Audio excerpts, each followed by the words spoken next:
Empress Valora stood on her palace balcony, watching the fireworks light up the night sky. Another victory. Another conquered world. Another celebration of her power. The crowds below cheered her name, their voices echoing through the streets. She'd ruled the Draconian Empire for 300 years, and every single one of those years had been filled with this same hollow feeling.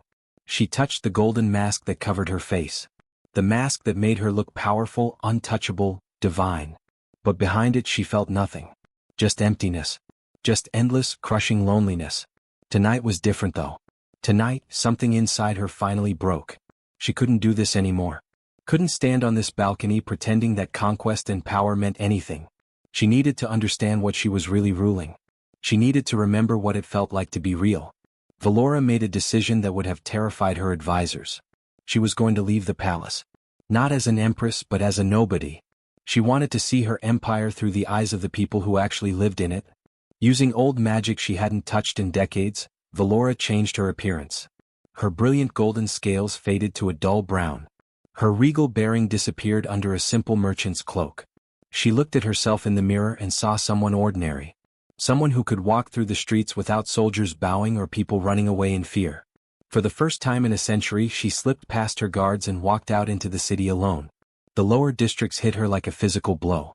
The streets were dark because the streetlights had been turned off to save energy. Families huddled in doorways trying to stay warm. Children with sunken cheeks and hollow eyes watched her pass. When Imperial guards marched by on patrol, everyone shrank into the shadows. They were terrified. This was her empire. This was what she'd built with 3 centuries of iron rule. These scared, hungry people living in darkness while she stood in a palace full of light. Valora felt sick. She told herself the lower districts were doing fine. Her advisors always showed her reports with perfect numbers. Everything was under control, they said. Everything was efficient. But they'd lied. Or maybe she just never bothered to actually look. She walked for hours, seeing more poverty with each step.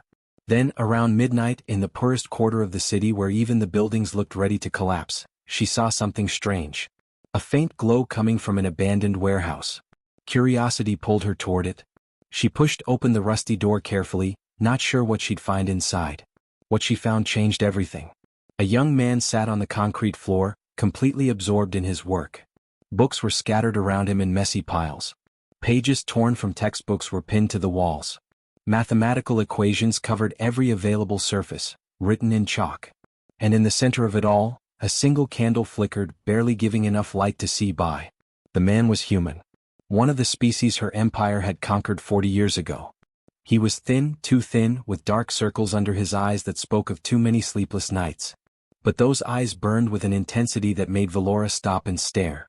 He was studying, teaching himself, learning. Valora watched him for a moment, fascinated. He was so focused he didn't even notice her standing there. His lips moved silently as he worked through complex calculations, his hand moving across the wall to write another equation. "What are you doing?" she finally asked, keeping her voice soft and neutral.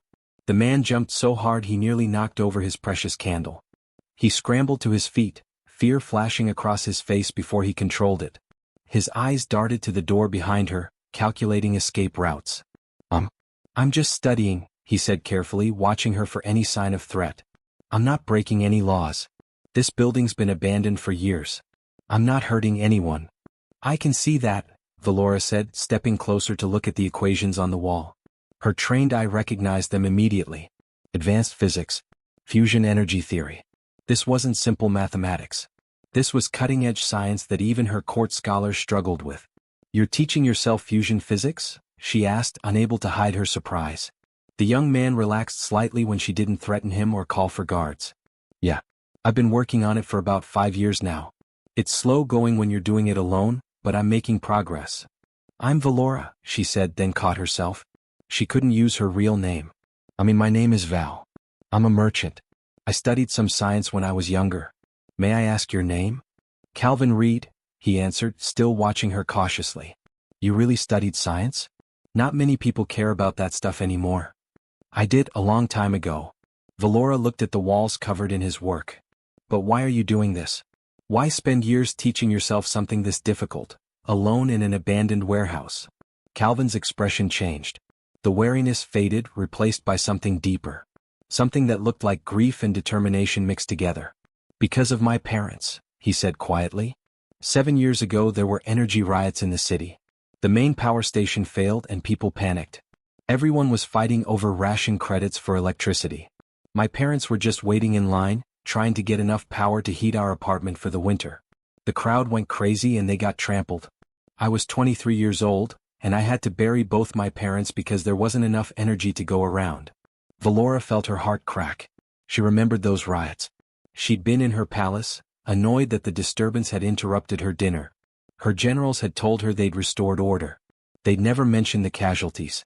Never mentioned families destroyed because people were fighting over something as basic as electricity.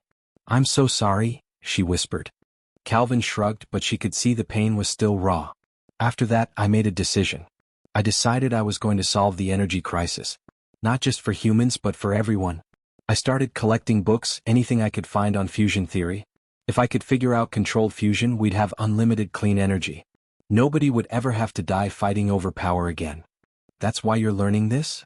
Valora asked. "To create free energy for everyone? Why else?" Calvin looked at her like the answer was obvious. "I know what you're thinking. Why would a human want to help Draconians? After everything your people did to us during the war? But suffering is suffering. I've seen Draconian kids in these same streets, cold and hungry just like human kids. The people at the top, they're fine. They have all the energy they need. But down here, nobody cares what species you are. We're all just trying to survive." Valora looked at this young human who'd lost everything and somehow chose not revenge, but hope. Who spent 5 years teaching himself advanced physics by candlelight because he wanted to help everyone, even his conquerors. She thought about her own education. The finest tutors in the empire. Libraries full of every book ever written. Laboratories with unlimited resources. And she'd used all that privilege to rule through fear and maintain her power. This man had one candle and scattered books, and he was trying to save the world. "Your approach to the magnetic containment is wrong," Valora heard herself say. She pointed to one of his equations. "The field collapse you're worried about wouldn't happen if you adjusted the harmonics." "May I show you?" Calvin's face transformed. Suspicion vanished, replaced by pure, joyful excitement. "You understand this? Really understand it? I told you I studied science once." Valora picked up a piece of chalk. "Here, look at this approach instead." For the next 3 hours they worked together. Valora was careful to hold back most of her knowledge, only showing what an educated merchant might know. But even that was enough to help Calvin make breakthroughs he'd been struggling with for months.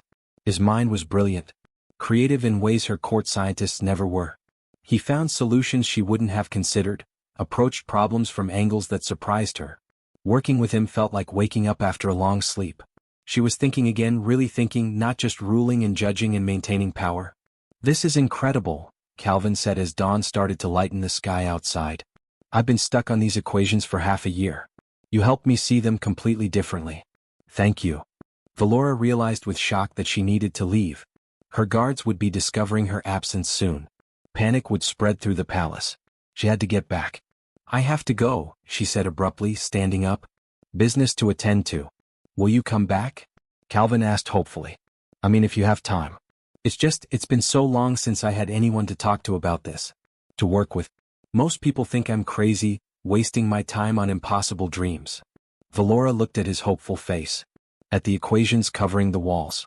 At the candle burned down to almost nothing. "What's your name again?" she asked, even though she remembered perfectly. "Calvin Reed." "I'll try to come back, Calvin," she said. She wanted to promise more, but she didn't know if she could keep that promise. She turned to leave, then stopped. One question burned in her mind. Why do you do this? Study alone in the dark, struggle like this, when it would be so much easier to give up. When nobody believes it'll work. Calvin smiled, but it was a sad smile. Because somebody has to hope. Somebody has to believe things can get better.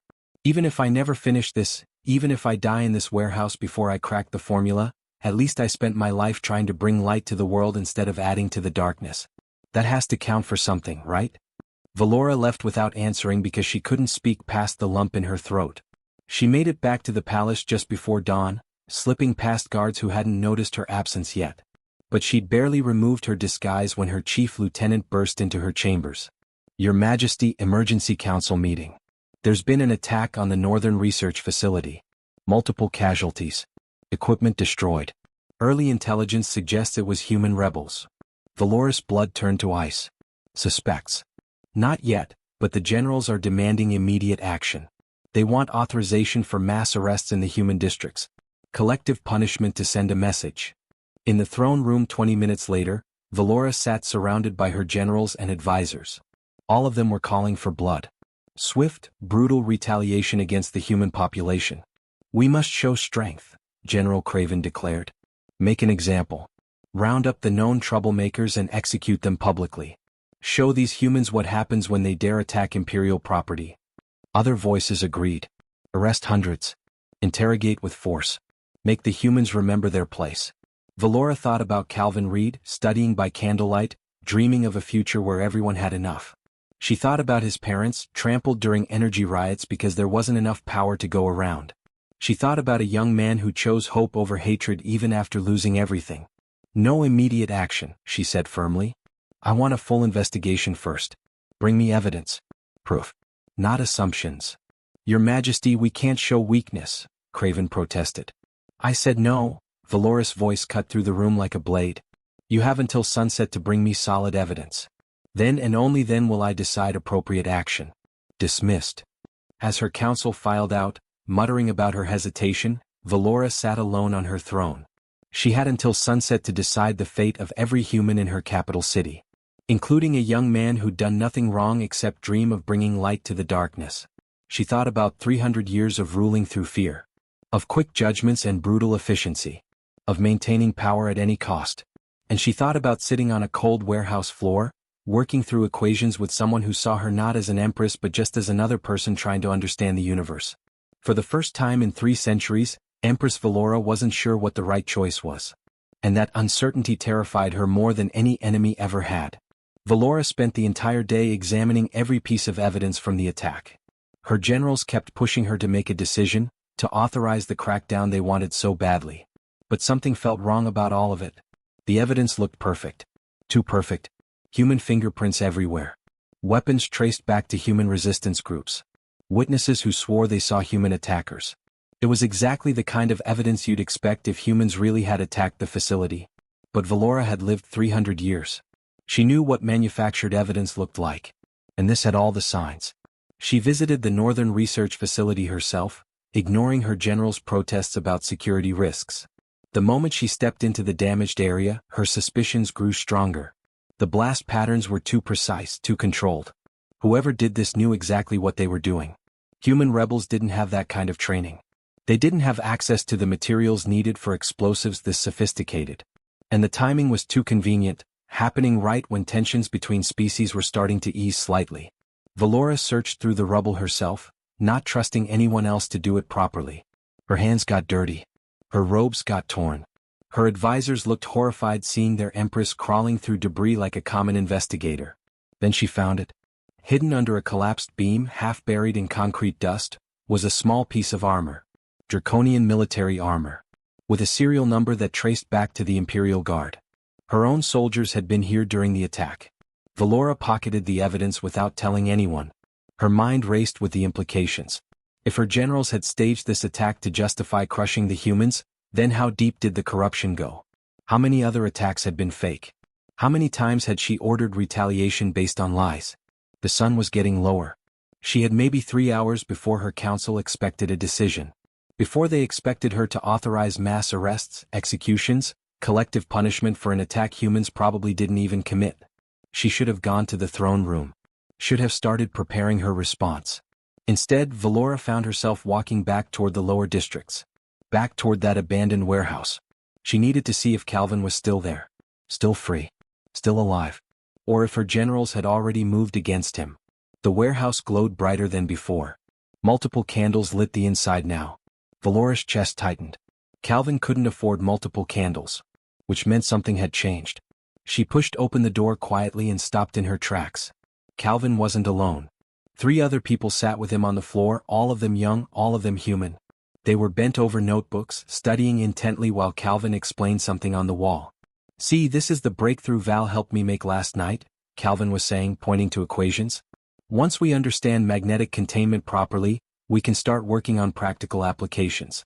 Stephanie, if you can master this part, you'll understand the medical uses. Think about what focused energy like this could do for healing. One of the young women looked up with bright, hopeful eyes. We could treat so many conditions. My little brother has a genetic disorder. The doctors say there's no cure because the treatments require too much sustained power. But if we had unlimited energy, we will, Calvin said with absolute certainty. Might take us 10 years, maybe 20, but we're going to figure this out. I promise you. Excuse me, Valora said from the doorway. All four of them jumped. A teenage boy grabbed a piece of metal pipe off the floor, holding it like a weapon. Calvin quickly put a hand on his arm. It's okay, Trevor. She's the merchant I told you about. The one who helped me yesterday. She's a friend. A friend. This human called her a friend. The Empress who'd conquered his people. The ruler who could order his execution with a word. He called her a friend. You brought students, Valora observed, stepping inside carefully. I couldn't keep this to myself, Calvin explained. Stephanie wants to be a doctor. Trevor wants to be an engineer. And Holly over there, she's studying chemistry. We're trying to anyway. They can't get into universities because they're human. So we're teaching ourselves together. We're pooling our resources, the other young woman, Holly, added. I had some chemistry books. Trevor had engineering manuals. Calvin has physics. We share everything we know. We only have 4 candles tonight, Trevor said, a hint of defiance in his young voice. Had to choose between candles and food. We chose candles. Knowledge is more important. Valora felt like someone had punched her in the stomach. These kids chose education over eating. They were teaching themselves advanced science by candlelight because her empire denied them access to schools. Calvin, have you heard the news? Valora asked quietly. About the attack on the Northern Research Facility? The room went completely silent. Calvin's face lost all its color. The 3 students looked terrified. We heard, Calvin said finally. And we know what it means. What's coming? They're going to round up humans, Stephanie whispered. For questioning. That's what they always call it at first. Then people disappear. My older sister got taken during the last crackdown, Holly added, her voice shaking. 6 months ago. We still don't know where she is. So yeah, we know, Trevor said, trying to sound brave but failing. We know these might be our last free hours. Aren't you scared? Valora asked. Terrified, Calvin admitted without hesitation. I'm so scared I can barely think straight. But we talked about it, the 4 of us. And we decided something important. He stood up, facing her directly. If these are our last free hours, we're not going to waste them being afraid. We're not going to spend them hating the people who hate us. We're going to spend them doing exactly what we believe in. Learning. Teaching. Being the kind of humans we want the world to see. If we spend our last days filled with hatred and fear, then they've already won, Stephanie added. They've already turned us into the monsters they claim we are. So we chose this instead. Holly gestured at the equations on the walls, at the books spread across the floor. We chose to spend our time studying the universe, trying to understand how things work, dreaming about a future where energy is free and everyone has enough. Even if we don't live to see it, at least we'll have spent our last hours being human in the best sense of the word. Valora looked at these 4 young people. Calvin maybe 30 years old. Stephanie and Holly in their mid-20s. Trevor couldn't be more than 17. They knew death might be coming for them. They were terrified. And they chose to spend their last hours studying by candlelight. She thought about her own palace. Endless rooms filled with priceless artwork she never looked at. Libraries full of books she never read. Power and wealth beyond measure. And she'd spent 300 years using all of it to maintain control through fear. These humans had 4 candles and scattered books. And they had more purpose, more meaning, more genuine humanity than she'd felt in centuries. I need to go, Valora said abruptly. Her voice came out rougher than she intended. I have things I need to do. Will we see you again? Calvin asked. Or is this goodbye? Valora couldn't answer that. She didn't know. She turned and walked out quickly before her emotions showed on her face. Back at the palace, she went straight to her private chambers. Not the throne room. Not the council chamber. Her own rooms where no one could see her. She started making plans. Dangerous plans. Plans that could cost her everything. She forged documents that would give certain humans safe passage out of the city. She redirected imperial supply shipments to human districts, making it look like clerical errors. She created false identities, escape routes, contingency plans. If her generals were going to stage attacks and blame humans, then she'd save as many humans as she could. Secretly. Carefully. Even if it meant working against her own government. She worked frantically, knowing she had maybe 2 hours before the council meeting where they'd demand her decision. Then her guards burst in without knocking. "Your Majesty, you must come immediately. General Craven has made arrests for humans found in an illegal gathering, possessing coded documents. He's demanding immediate public execution to make an example." Valora's hands froze on the documents she was forging. "Describe them." The guard consulted his notes. A man around 30. 2 women in their 20s. A teenage boy. They had books and papers covered in strange symbols. "The general says they're clearly rebel agents. For people studying. With papers covered in physics equations that soldiers would see as codes. Calvin, Stephanie, Holly, Trevor. They'd been arrested while studying by candlelight.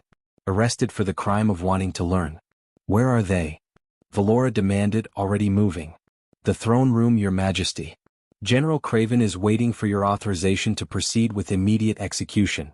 He says waiting is weakness. That you've been hesitating too much on human issues lately."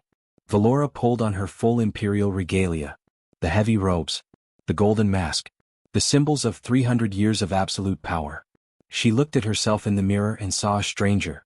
A tyrant who'd let corruption grow unchecked. A ruler who'd been blind to her own empire's cruelty. She'd always made the easy choice before. Maintain power. Show strength. Rule through fear. That's how she'd survived 3 centuries. But she thought about Calvin's words, "At least I spent my life trying to bring light instead of adding to darkness." And she thought about 4 young people choosing to study instead of hate, even when they knew death was coming. Valora walked toward the throne room. With each step she felt the weight of her choices. She could save her throne by sacrificing 4 innocent people. Or she could fight for them and risk everything she'd built over 300 years. The throne room doors stood before her. Behind them waited her generals, her court, and 4 humans in chains who'd done nothing wrong except dream of a better world. Valora took a deep breath, adjusted her golden mask and pushed open the doors. She'd made her decision. And whether it saved them or destroyed her, she was done choosing power over principle. 300 years of that had been enough.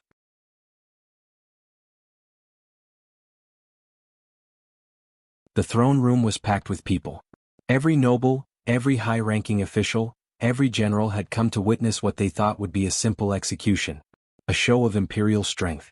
A reminder to the conquered humans about who held the power. Calvin, Stephanie, Holly, and Trevor knelt in the center of the room, their hands bound in chains.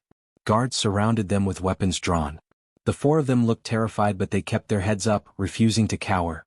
Valora saw Calvin's eyes scanning the crowd, and then they landed on her. Recognition flickered across his face, quickly followed by confusion. He was trying to understand how the merchant woman he'd befriended could be standing here in the imperial court. General Craven stood beside the prisoners, his expression triumphant. He clearly thought he'd won some kind of victory by forcing this situation. "Your Majesty," Craven announced loudly so everyone could hear. These 4 rebels were caught in an illegal gathering. They possessed coded documents detailing plans for attacks on imperial facilities. They are clearly part of the human resistance. Justice demands immediate execution. The crowd murmured in agreement. Valora could see it in their faces. They wanted blood. They wanted to feel safe by watching their enemies die. "Show me these coded documents," Valora commanded, her voice echoing through the chamber. A soldier brought forward Calvin's notebooks and the papers from the warehouse walls. Craven held them up like evidence of a terrible crime. Strange symbols, complex diagrams, clearly some kind of military intelligence, Craven declared. Valora took the papers and examined them slowly, deliberately. She knew exactly what she was looking at. Advanced physics equations. Fusion energy calculations. Dreams written in the language of mathematics. "These aren't codes," she said calmly. "These are physics equations." "Your Majesty, with respect, how would you know that?" Craven challenged. Bad move. Nobody questioned the Empress's knowledge. Valora fixed him with a cold stare that made him take a step back. "Bring the court scientists," she ordered. "Every single one. I want them to examine these documents and tell us what they really are." For the next hour, the throne room became something it had never been before. A classroom. Court scientists gathered around Calvin's work, examining his equations, his theories, his careful calculations. They questioned him about his methodology, his sources, his goals. And slowly, reluctantly, they had to admit the truth. This wasn't rebel intelligence. This was legitimate scientific research. Sophisticated, well-developed fusion energy theory. But I don't understand, one elderly scientist finally said to Calvin. Why would you spend years working on this? What were you trying to accomplish? Calvin looked at Valora. She gave him the smallest nod. Permission to speak freely. I lost my parents 7 years ago, Calvin said, his voice steady despite his fear. During the energy riots. They weren't fighting. They weren't causing trouble. They were just waiting in line for ration credits so we could have electricity to heat our apartment through winter. The crowd panicked when the power station failed. My parents got trampled. I had to identify their bodies in a warehouse full of other people who died the same way. All because there wasn't enough energy to go around. The throne room had gone completely silent. Even the nobles who'd been calling for blood were listening now. I was 23 years old, Calvin continued, and I had a choice. I could spend the rest of my life hating everyone who wasn't human, blaming the Draconians for conquering us, blaming the Empire for creating scarcity, or I could try to fix the actual problem. So you decided to solve the energy crisis, one of the scientists said, not mocking but genuinely curious. I decided to try, Calvin corrected. I started collecting books, teaching myself physics, learning everything I could about fusion energy. Because if controlled fusion is possible, if we can create unlimited clean power, then nobody else has to die fighting over electricity. Not humans. Not Draconians. Nobody. You expect us to believe you wanted to help Draconians? A noble shouted from the crowd. After we conquered your world? Calvin looked at the man directly. I've seen Draconian children in the lower districts, shivering in the cold because the heating's been shut off. I've seen elderly Draconians choosing between buying medicine or paying for power. Suffering doesn't care about species. The people at the top are fine. They have everything they need. But down in the streets where we all live, humans and Draconians are struggling together. That's what I wanted to change. These other three, Valora asked, gesturing to his friends. What's their role in your plans? They're my students, Calvin said simply. Stephanie wants to be a doctor. Trevor wants to be an engineer. Holly studies chemistry.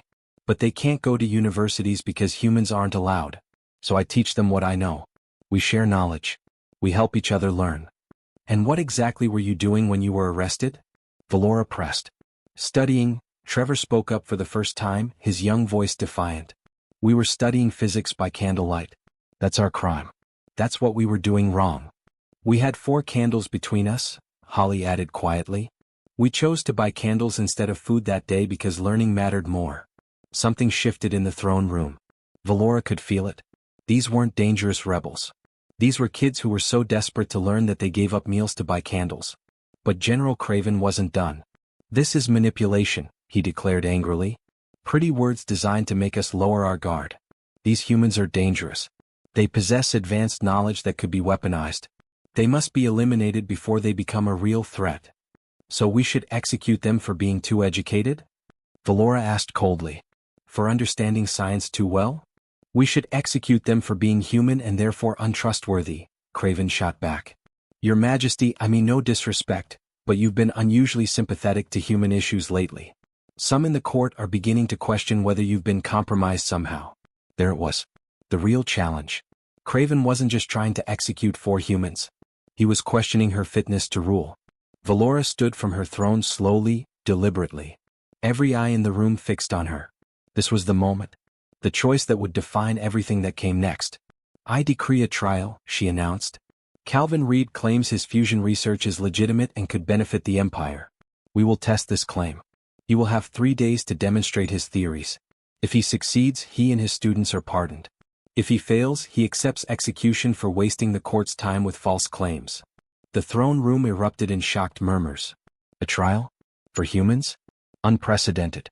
Your Majesty, this is highly irregular, Craven protested. So is executing potential scientists before determining if their work has value, Valora countered. Tell me, Craven, why are you so eager to kill someone who might solve our energy problems? Why does the possibility of fusion energy threaten you? The accusation hung in the air. Craven's face flushed with anger. I oppose nothing that benefits the Empire. I simply don't trust human promises. Then we'll test those promises, Valora declared. Calvin Reed will have access to the Imperial Research Laboratory. Court scientists will assist him. In 3 days we reconvene to see the results. If fusion energy is possible, we've gained something of incredible value. If it's not, then we proceed with punishment. Either way, we make decisions based on evidence, not fear. She looked directly at Craven. Unless you have some reason to oppose the Empire gaining access to unlimited clean energy? Craven couldn't answer that without looking like he opposed imperial prosperity. He bowed stiffly, seething but trapped by his own rhetoric. Release the students, Valora ordered. Stephanie, Holly, and Trevor are clearly just students who knew nothing of any alleged plots. They're free to go. Calvin Reed remains in custody but will work under guard in the research facility. Guards moved to unlock the 3 younger prisoners. Stephanie, Holly, and Trevor looked shocked, hardly believing they were being freed. Calvin's relief at seeing his students released was obvious on his face. As the students were escorted out, Calvin caught Valora's eye. He mouthed 2 words, "Thank you." But Valora knew she'd only bought him 3 days. 3 days to prove fusion energy was possible. 3 days to demonstrate that cooperation between species could achieve what domination never could. And 3 days to figure out how to expose Craven's conspiracy before he found a way to ensure Calvin's demonstration failed. As the throne room emptied, Craven approached her throne one final time. "A dangerous game, Your Majesty," he said quietly enough that only she could hear. "Placing the Empire's hopes on human promises. The only danger I see is resistance to progress," Valora replied just as quietly. Craven smiled coldly. "We both know you've been different lately. Walking among commoners. Showing unusual interest in human welfare. Some might say you've been compromised. Some might question whether you're still fit to rule an empire." Valora's blood went cold. He knew. Or suspected. Either way, he was threatening her. "If you have accusations to make them publicly," she said. "Not yet," Craven replied. "But if this human's demonstration fails, if he proves to be the liar I know he is, then perhaps we'll need to have a broader conversation about imperial leadership. About empresses who let sentiment cloud their judgment." He walked away, leaving Valora alone on her throne. She'd won this round. Saved Calvin and his students at least temporarily. But Craven had made his position clear. In 3 days either Calvin proved fusion energy worked, or both their lives would end. The game had become more dangerous than she'd imagined. And the stakes were no longer just 4 human lives. The fate of the entire empire now rested on whether a young man studying by candlelight could achieve what seemed impossible. Valora looked at Calvin's equations, still spread across the table where scientists had examined them. Complex, brilliant, but unproven. 3 days. They had 3 days to do the impossible together. And if they failed, the empire would lose more than just 4 lives. It would lose any chance of becoming something better than what it was. The Imperial Research Laboratory had never seen anything like this. Calvin Reed, a human who'd been teaching himself physics in an abandoned warehouse, now stood surrounded by equipment he'd only dreamed about. Electron microscopes. Fusion containment chambers. Materials that cost more than he'd earn in 10 lifetimes. But the best part wasn't the equipment. It was the people. Draconian scientists who'd spent their careers working on fusion energy now worked alongside a human they'd been ready to execute days ago. At first they were skeptical. Dismissive. But as Calvin explained his theories, showed them his calculations, demonstrated solutions to problems they'd been stuck on for years, something changed. They started listening. Then they started helping. Valora watched from a corner of the lab, officially observing the trial proceedings but really just wanting to be near the work. For the first time in decades, she wasn't standing apart as an untouchable empress. She was rolling up her sleeves, offering insights, working alongside everyone else. "The magnetic field needs to be stronger here," Calvin explained to an elderly draconian physicist. "If we increase the containment by 15%, the plasma won't destabilize." "But that will require more power input," the scientist objected. "We'd need to double the energy consumption just to maintain the field." "Only at startup," Calvin countered. "Once the reaction stabilizes, it becomes self-sustaining. Look at these calculations. The fusion reaction produces more energy than it consumes. That's the whole point." The scientist studied Calvin's math, and his expression shifted from doubt to wonder. This could actually work. "It will work," Calvin said with quiet confidence. "It has to." They worked 18-hour days. Calvin barely slept, running on pure determination and the knowledge that his life depended on success. But more than that, he genuinely believed in what they were building. This wasn't just about saving himself anymore. It was about proving that a better world was possible. On the second night, Valora found Calvin alone in the lab, staring at the half-built fusion core they'd constructed. Everyone else had gone to sleep, but he was still there, checking calculations. You should rest, she said quietly, approaching him. Calvin looked up, and in his eyes she saw exhaustion mixed with something else. Recognition. Understanding. Val, he said, using the merchant name she'd given him.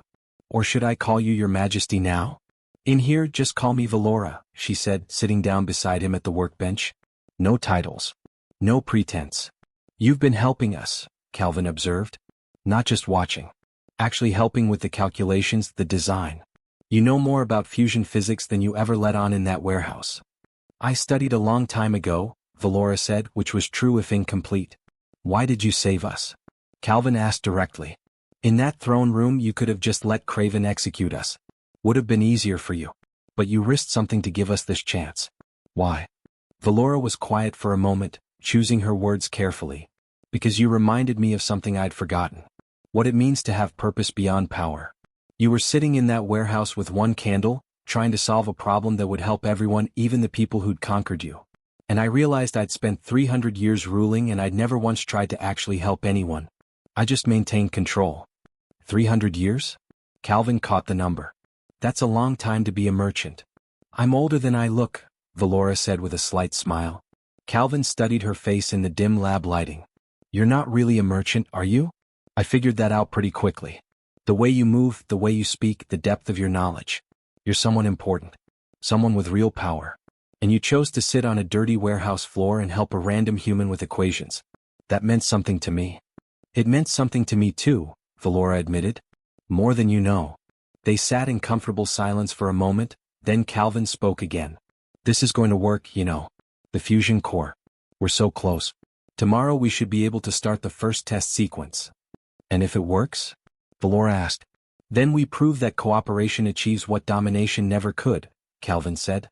Humans and Draconians working together, solving a problem that benefits everyone.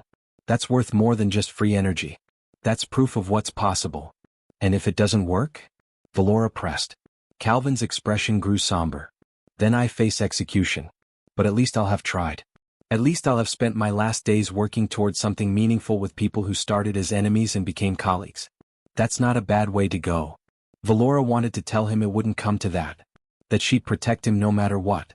But she couldn't make promises she might not be able to keep. What she didn't tell him was that Craven was watching everything. Waiting. Planning. She'd received intelligence that Craven was gathering support among the High Council, preparing to challenge her rule directly if the fusion demonstration failed. The next morning, everything went wrong. They'd assembled the fusion core carefully, following Calvin's designs exactly. The containment field generators were in place. The fuel was loaded. Every calculation had been checked and double-checked. Calvin initiated the startup sequence. For a few beautiful moments it worked perfectly. The plasma ignited. The magnetic fields contained it. Energy readings climbed exactly as predicted. Then alarms started screaming throughout the laboratory. Containment field is destabilizing, a scientist shouted. Magnetic generators are failing. That's impossible, Calvin frantically checked his instruments. The math is perfect. This should be working. The fusion reaction was becoming uncontrolled. If they couldn't stabilize it within minutes, the entire core would explode. The blast would level half the palace and kill thousands. Shut it down, Valora commanded. Emergency protocols now. The failsafes aren't responding, another scientist reported in panic. Someone's disabled them. We can't shut it down remotely. Sabotage. Someone had deliberately corrupted their systems, ensuring the demonstration would fail catastrophically. And Valora knew exactly who. Calvin was pulling up diagnostic data, his hands shaking as he worked. The magnetic field generators. Someone altered their programming. They're working against each other instead of together. That's why the containment is failing. Can we fix it? Valora demanded. Maybe, Calvin said, his voice tight with stress. But someone would have to manually recalibrate each generator from inside the containment chamber. Reprogram them directly while the reaction is running. How long would that take? Valora asked. 3, maybe 4 minutes if you know what you're doing. And the radiation exposure? Calvin met her eyes. His expression told her everything. Lethal. Whoever goes in there won't come back out alive. The laboratory went silent except for the alarms. Scientists looked at each other in horror. This wasn't just a failed experiment anymore. This was a death sentence for whoever tried to fix it. And if nobody tried, thousands would die when the reactor exploded. I'll do it, Calvin said, already moving toward the containment chamber entrance. It's my design. I know exactly what needs to be fixed. No. Valora grabbed his arm, stopping him. Your human physiology can't handle that much radiation. You'd die before finishing the first generator. Then everyone dies, Calvin said desperately. Valora, I have to try. No, Valora repeated more firmly this time. I'll do it. What? You can't. Calvin stopped, suddenly understanding something in her face. The way she moved with absolute authority. The way everyone in the lab unconsciously deferred to her despite her simple clothing. The pieces finally clicked together in his mind. You're her, he whispered.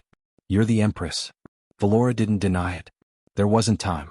Draconian physiology handles radiation better than human.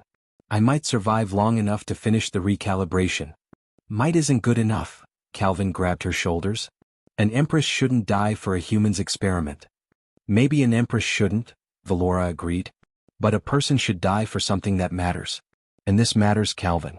What we're building here, what we're proving about cooperation and hope and choosing to bring light instead of darkness. That matters more than one life. Even mine. Before anyone could stop her, Valora pulled free and entered the containment chamber. The door sealed behind her with a heavy metallic thunk. Through the observation window, Calvin watched in horror as Valora approached the first magnetic generator. The radiation levels inside were already catastrophic. He could see her scales beginning to darken and crack from exposure. Walk me through it, Valora's voice came over the intercom, strained but steady. Tell me exactly what to fix. Calvin's hands shook as he pulled up the technical specifications. The primary coil settings. They've been reversed. You need to access the control panel on the side and reset them to standard configuration. Through the window he watched Valora work. Her movements were becoming slower, more labored. The radiation was destroying her body at the cellular level. But she didn't stop. Other scientists rushed to help from outside, adjusting external controls, trying to compensate for the sabotage. Even some of Craven's former supporters were working frantically alongside humans and loyalist Draconians. In that moment, faced with disaster, the barriers between them dissolved. First generator done, Valora gasped. Next one.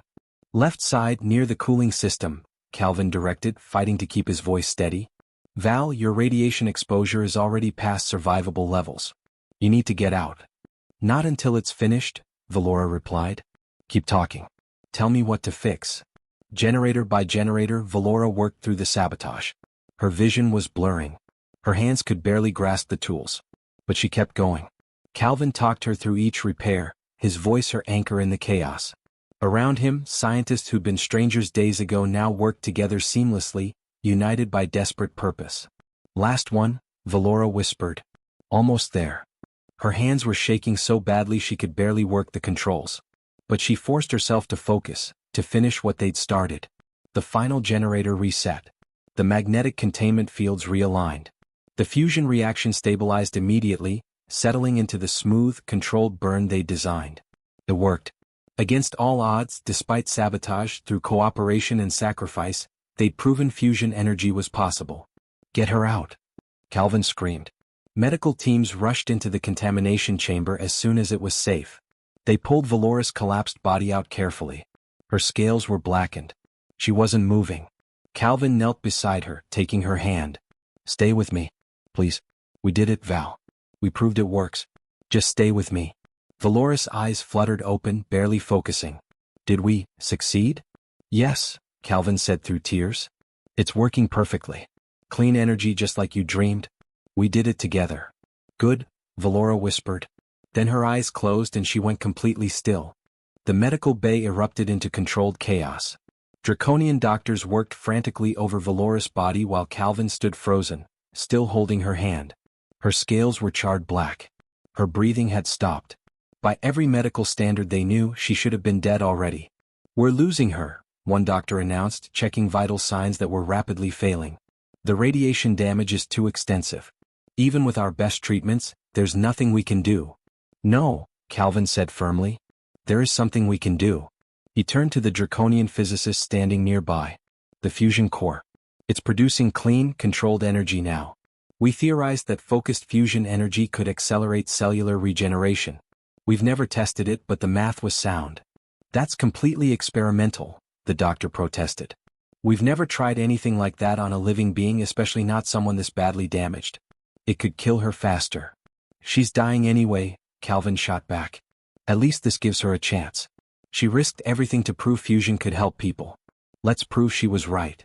The doctors looked at each other uncertainly. Using untested medical technology on the Empress was beyond risky. If it failed, they'd all face consequences. But if they did nothing, she'd definitely die. Do it, came a voice from the doorway. General Craven stood there, his expression unreadable. Use whatever methods necessary to save Her Majesty. Everyone stared at him in shock. Craven, who'd been trying to execute humans days ago. Craven, who'd almost certainly sabotaged the fusion demonstration.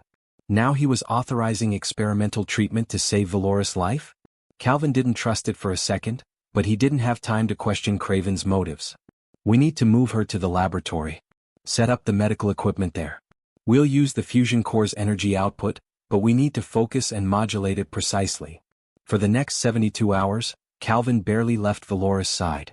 They'd set up medical monitors around the fusion core, using its energy in ways they'd only theorized about before. Directing concentrated energy beams at damaged tissue. Using the power to accelerate her body's natural healing processes. It shouldn't have worked. The science was too new, too untested. But slowly, impossibly, Valoris' body began to respond. The blackened scales started to heal. Her vital signs strengthened. Cell by cell, the fusion energy was rebuilding what the radiation had destroyed. Stephanie, Holly, and Trevor came to the laboratory every day, bringing food for Calvin, making sure he ate and slept at least a few hours. Other scientists rotated through, monitoring the equipment, adjusting the treatment protocols. And General Craven watched everything from a distance, his expression never changing. On the third day, Valoris' eyes opened. Calvin, she whispered, her voice rough from disuse. Calvin was at her side immediately, tears streaming down his face. You're okay. You're actually okay. The fusion energy, it's healing you just like we theorized. You were right about everything. Valora tried to sit up but was too weak. The demonstration. Did it work? It worked perfectly, Calvin assured her. Clean, stable fusion energy. After you stabilize the core, it's been running continuously for 3 days. Producing more power than it consumes, exactly as designed. Val, you did it. We did it. A small smile crossed Valora's face before she closed her eyes again, exhausted but alive. Over the following weeks, as Valora slowly recovered, the world outside the laboratory was transforming. News of what happened had spread throughout the Empire. An Empress had nearly died to save both humans and Draconians. A human scientist had created technology that could change everything. Together, they'd proven that cooperation achieved what domination never could. The public response was overwhelming. People who'd accepted species division as natural suddenly questioned everything. If humans and Draconians could work together to create fusion energy, what else was possible? Construction began on fusion power plants across the Empire. The first one was built in the refugee district where Calvin had studied by candlelight. Workers from every species volunteered to help build it, working alongside each other without the old barriers. Energy rationing ended. The artificial scarcity that had justified so much control and conflict simply disappeared. When everyone had enough power, there was nothing left to fight over. But not everyone was happy about the changes. General Craven requested a private meeting with Valora once she was strong enough to receive visitors. She agreed, curious about what he wanted. Your Majesty, Craven began formally. I owe you an apology. I sabotaged the fusion demonstration. I was prepared to let it fail catastrophically to maintain the old order. I believed scarcity and conflict were necessary for imperial strength. Valora had suspected as much, but hearing him admit it was still shocking. Why are you confessing this? Because I was wrong, Craven said simply. When I saw you walk into that containment chamber knowing you'd die, just to save people who couldn't save themselves, I understood something. Real strength isn't about making others fear you. It's about being willing to sacrifice yourself for something that matters. He paused, looking older than Valora had ever seen him. I've spent my career believing that showing mercy was weakness. That cooperation meant surrender. But watching humans and Draconians work together these past weeks, seeing what they've accomplished, I realize I've been the weak one. Weak and afraid of change. What are you saying, Craven? I'm resigning my position, he said. And I'm recommending that you establish the Council of Species you've been planning. Let every conquered people have real representation. Share power instead of hoarding it. I fought against it because I was afraid. But fear is a terrible reason to make decisions. After Craven left, Valora sat alone for a long time thinking about his words. She'd spent 300 years ruling through fear herself, and it had taken a human studying by candlelight to show her a better way. 6 months later, the first fusion plant in the refugee district came online. Thousands gathered for the ceremony, humans and draconians and other species all celebrating together. Calvin gave a short speech about abundant energy making war obsolete. Stephanie spoke about the fusion-powered medical centers being built. Trevor demonstrated new construction equipment that would rebuild devastated neighborhoods. But Valora, standing in the crowd rather than on a stage, didn't speak publicly. She was too busy watching a young human girl, maybe 8 years old, studying mathematics under bright electric lights. The girl was surrounded by draconian classmates who helped her with difficult problems, all of them learning together without fear or hatred. That simple moment of children learning together was worth more than 300 years of empire built on fear. Not bad for someone who used to study by candlelight, Calvin said, joining her in the crowd. Not bad for an empress who forgot what really mattered, Valora replied with a smile. They stood together, watching fusion energy power a city that had lived in darkness. Around them, species that had been enemies were becoming partners. The transformation wasn't complete. Old prejudices remained. Healing would take generations. But there was hope where there'd been only fear. Cooperation where there'd been domination. Light where there'd been darkness. In a small museum built where the abandoned warehouse once stood, they'd preserved Calvin's original candles and the equations written on those walls. A reminder that change begins with simple choices. To study when giving up seems easier. To help when fear seems safer. To hope when darkness seems eternal. Valora visited that museum often, always alone, always at night. She'd stand before those faded equations, remembering the moment everything changed. Not when she nearly died in the containment chamber. Not when Craven confessed his crimes. But earlier, when she chose to sit on a cold warehouse floor with someone who studied by candlelight and believed the universe was worth understanding. That's when her real reign began. Not as an empress of power, but as a person who learned that hope was the only thing worth fighting for. Calvin found her there one evening, staring at the preserved candles behind glass. "You okay?" he asked gently. "Just remembering," Valora said. "Thinking about how close we came to losing everything. How close I came to staying the tyrant I'd been for 300 years. But you didn't," Calvin pointed out. "You changed. You chose differently. Because you showed me how," Valora said. "You and your 4 candles and your refusal to give up hope even when everything seemed hopeless." Calvin smiled. "Want to know what I'm working on next?" "Always," Valora said. "Faster than light travel," Calvin said, his eyes lighting up with the same passion she'd seen that first night. "I've been developing some theories about space-time manipulation. It's early stages, but I think it's possible. Want to help?" Valora laughed, feeling lighter than she had in centuries. "Absolutely. Where do we start?" They walked together to Calvin's new laboratory, not the Imperial facility but a university research center where humans and draconians studied side by side. As they worked through equations on a digital board, Valora thought about how far they'd come. The Empire wasn't about conquest anymore. It was about discovery. About cooperation. About proving that when people worked together towards something bigger than themselves, they could achieve miracles. And in that laboratory, under bright fusion-powered lights, 2 friends sketched theories that would carry their civilization to the stars. The former tyrant and the human who'd studied by candlelight, building a future where the light they'd found in each other spread across the galaxy. The Empire had been transformed not by war or decree, but by the simple choice to bring light instead of darkness. And that light, once kindled, could never be extinguished again. Outside, the city glowed with fusion energy. Children studied without fear. Families lived without scarcity. Species that had been enemies built something new together.